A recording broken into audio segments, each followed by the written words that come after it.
So Exactly. how does somebody rebuild their confidence after these financial mistakes? I think the biggest thing is to just remember that you are not alone. Everybody makes financial mistakes.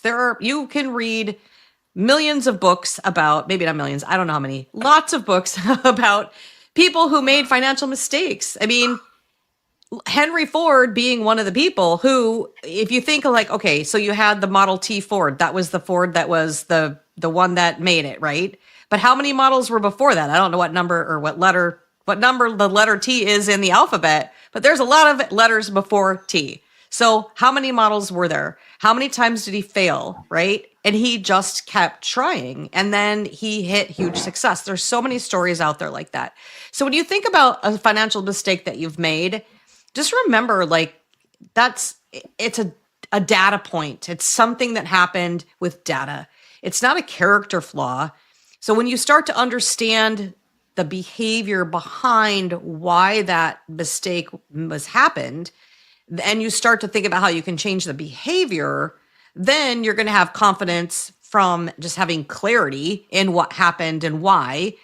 And then you can move forward and try to recognize when that behavior starts to show up again, whether that is a self-sabotaging type of behavior or just a mindset or just an avoidance. Like, there's a lot of different ways that financial mistakes can happen. But once you recognize what happened in the past, then you can start to be like, see, okay, this is happening again. I don't want to make that same mistake. I need to change something so I don't go there again. And then, just know that it's a part of learning and a part of moving forward and growing. Yeah, it's definitely a part of moving forward and growing, is recognizing those mistakes, and not just the mistakes, but the patterns that led up to it. And one thing that you see in a lot of these, like, Hall of Fame speeches, right? With this athlete that we all know, like, and love, that overcome adversities in some way, shape, or form, and just outperformed all the modern day gladiators such as them. But they were over and above. They were Maximus, right? And I will have my revenge. That Maximus, right? But when they get on that stage, one of the first people that they thank are their coaches, because a lot of these mistakes can't be observed when you're trying to observe for yourself. They say a lawyer that represents himself has a fool for a client. What would you say to somebody who says, all right, I like everything that Linda Grizzly is saying, and I don't need no help. I'm studying on my own. I'm learning on my own. I'm going to do everything on my own. What would you say to those people who maybe feel like they can observe their mistakes and their behaviors on their own? I think that there's only so much you can do on your own. You can make great strides on your own. I made great strides on my own before I actually hired a coach or hired a financial person. So there's a lot that you can do on your own, but at some point you need someone to come in and see the things that you can't see, or tell you about the things that you can't see. If you think about it, if you write something, you write a paper, like for college, say, and you write it.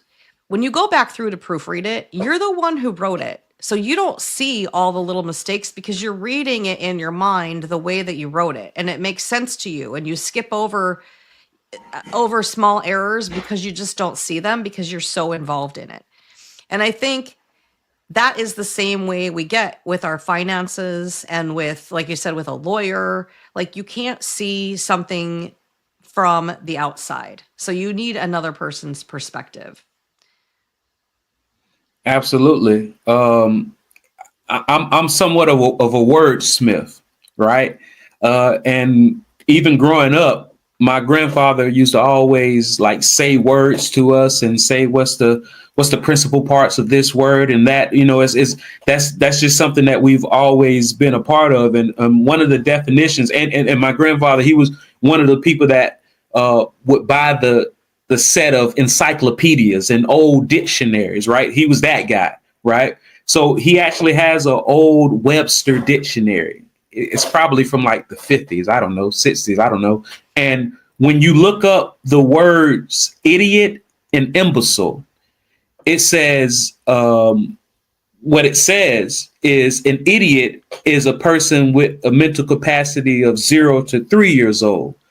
An imbecile is a person with the mental capacity of 3 to 7 years old. And then when you just look up that word today, it just says a stupid person. Like that's literally what it says. But for some reason, I said, I want to look up the original definition of idiot and imbecile. Like, where did all of this derive from? And come to find out, the definition of idiot is a private person. And I said, a private person?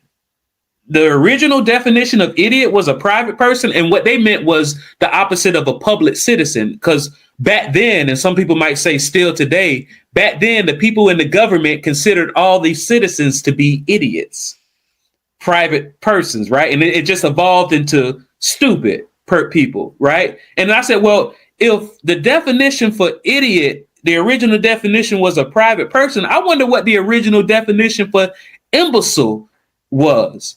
I looked that up, and it told me the original definition for imbecile was a person without a supporting staff. Now, they meant staff as in stick, right? But you know, all the words aren't an accident. You can use a stick to hold yourself up, to defend yourself, to reach for something, just like you can use your human staff to hold yourself up, to reach for stuff, to defend you, right? Now, what did that tell me? It told me exactly what you just said, Linda. It told me that somebody who wants to keep everything private and not bring in a supporting staff is an idiot and an imbecile. And I'm not even insulting you. I'm just giving you the original definition of the word. I'm not insulting you. I'm just using the original definition.